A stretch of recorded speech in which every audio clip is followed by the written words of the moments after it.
Once you're ready to set up your review site, go to namecheap.com to register a domain name. Now, your domain name could include the word reviews in it so that people know that it's a review site. For example, it could be softwareproductsreviews.com if that domain is not already taken. Or it could be datingguidereviews.com. Okay, and once you get a domain name registered, you're going to want to host that website. So go to hostgator.com. That's what I currently use.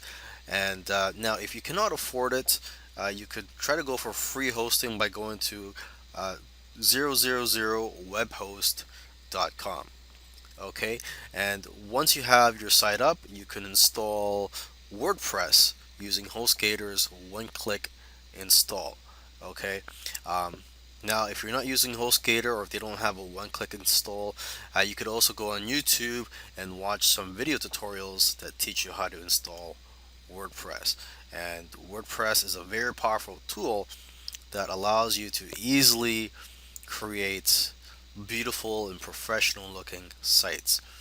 Okay, so once you have WordPress installed, you're going to want to shop around for a WordPress theme to basically structure your site and have it and give it a more professional look. For a free theme, a popular one is called Responsive. At this URL right here, wordpress.org/themes/responsive. Okay, and this is what it looks like right here. Just click on preview.